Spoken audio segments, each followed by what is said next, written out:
and gentlemen. Welcome to the 7-Figure Fashion Business Podcast, where we talk about the fashion industry and how to get your fashion business to 7 figures. From manufacturing strategies, cut and sew designers, to fashion hot topics and the latest fashion trends, I'm your host, Monica Monique. And I'm your host, XYZ. And let's jump into today's episode.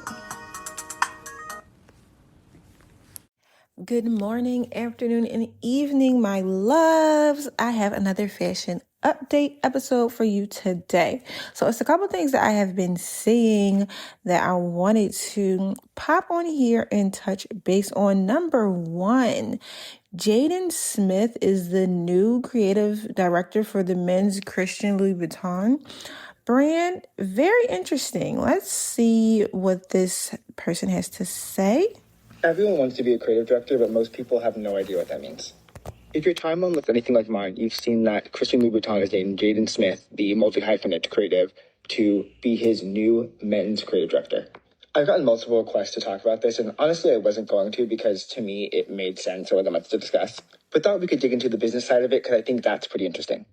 So a bit of background that Louis Vuitton and his team told to WWD is that Jaden is going to oversee design direction, social media, and overall image making, while Christian himself is still going to oversee men's, but spend more time focusing on the women's business. And the women's business is booming. It's seen double-digit growth, 70% of which is coming from shoes under 10 centimeters, which it used to be the other way around, and that's a sign of the times for the video for another time. But on the contrary, men's is seeing single-digit declines, needs a bit of energy injected into it, and that's something Jaden can totally do. Of course, the discourse has already started. People are like, what does he know about designing shoes? Give this to someone with technical skill. But the thing is, that's not always a creative director's job, and they don't necessarily need to be a designer. Some people who have built and creative directed some of the most important brands in recent times have no design background. Take a Virgil. Okay, blah, blah, blah. So he's talking about basically people's perception of creative directors not being actual fashion design people, people who are in the fashion world, who have been career staples their whole entire career in the fashion industry. And for me, I don't understand the argument because I have constantly, especially in the last decade, seen so many people who are just celebrities become fashion creative directors for big brands. Virgil Abloh, Kanye West, Kim Kardashian has a $1 billion brand. Did she come from fashion? I don't know. I can't really say. She more was a celebrity first and then fashion later within her companies that she created. Nobody else really gave Kim Kardashian the permission to be fashion. Well, Kanye did.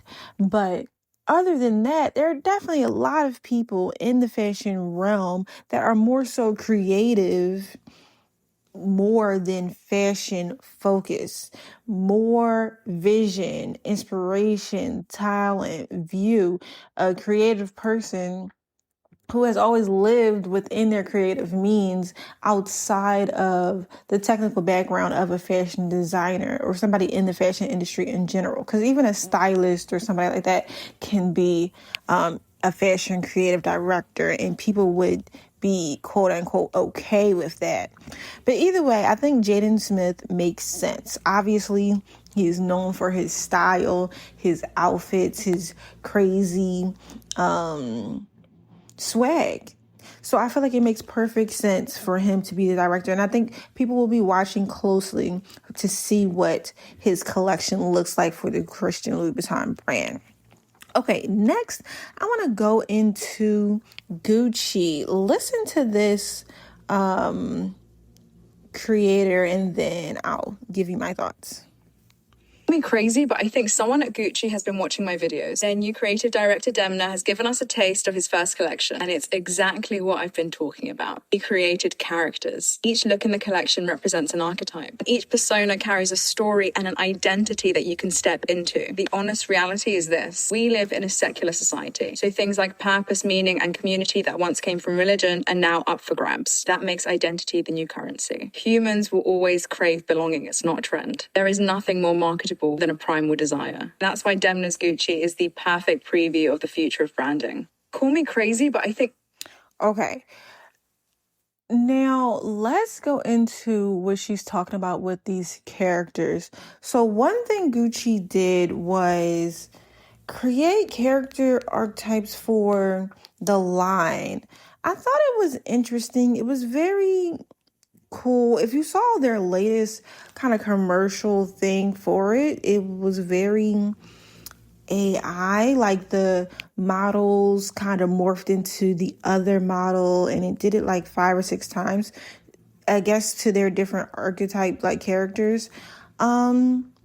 So far so good. It's okay. I guess we're gonna see where this goes. I mean, sure, create the Avengers of whatever your fashion line is going to be. But for me personally, I'm standing on the sideline waiting to see how this plays out. Because I don't know if this is going to go anywhere. I don't know if people are going to identify with the characters of the Gucci brand, if they're going to try to stay within, oh, I'm this character or I'm this character.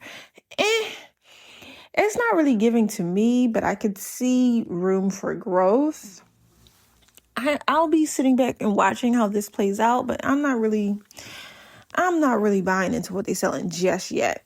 But okay, next, let's get into these Fendi bags. Everybody is going crazy over the Fendi SS26 Spring Summer 26 bags. They're like these peekaboo bags where it's like mostly leather on the outside, and the tops of the sides have this flap that reveal either a sequence or a pretty print or something else. And it's like you can lift it to where your bag just looks like all leather, or you can let the sides down and have this peekaboo moment of whatever this flashy print, sequence, or design is. Everybody is going crazy over it. Let's just listen to some of the reactions. Hold on, let's see. Because Fendi has just dropped the best bags of the season. Here we have the Fendi Peekaboo, right? Called the Peekaboo because it sort of peeks open, okay, and then you see this slight divider section. Chock full of sodding sequins. Now, you might go, that's not practical, you can't put anything in there, you're going to be ferreting through a sea of sequins to get to it. I do think that it is only on one side, okay? So you've got party at the front, business in the back in this case. They are also going full force on the soft peekaboo. I've never been a peekaboo girl. Guess who wants one for Spring Summer 2026? Yes, that would be me. Look at that beaded baguette. Oh, it's just so fun. Let's look at another one.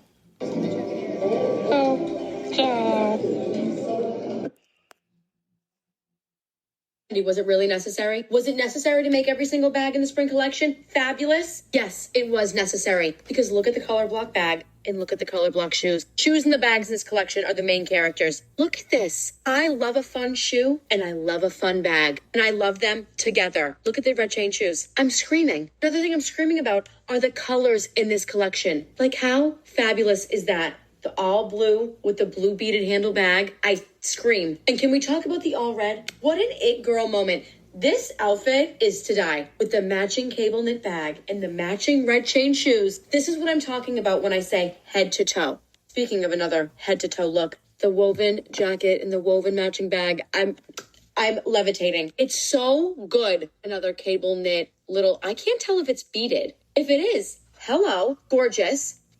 So that was the first designer that actually talked about, the first creator that actually talks about their woven bags, because a lot of people are just talking about the peekaboo bags, but she actually liked and showed the woven bags too. The woven bags to me are okay. They're nice. They're lovely. The peekaboo bag is a moment for me. Let me just listen to one last creator talking about these peekaboo Fendi bags.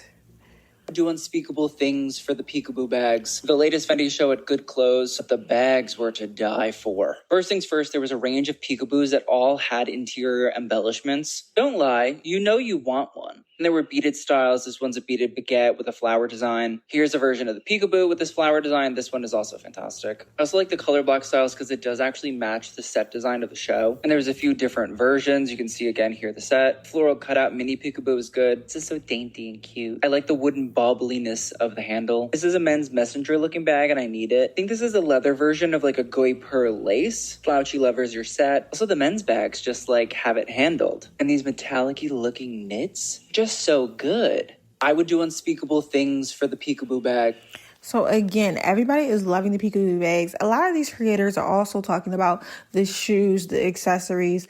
I think one thing to point out with the economy and with the state of the world or America in general is when people are struggling, they go for more accessories than the main look. They want to embellish their personal style through the smaller things instead of the main thing because they can't afford a full new outfit. So what they'll lean on is repurposing something, more style hacks, how to make this t-shirt look different in 3 different ways, but then they'll get a new bag or a new shoe to enhance the outfit. And I feel like the attention that is going towards the shoes and the bags, not just for Fendi, but for other brands as well.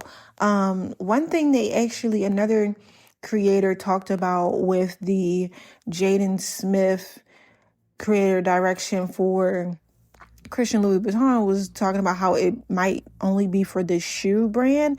Again, pointing to how important right now it is to enhance the accessories and not just the main clothing collection of a brand.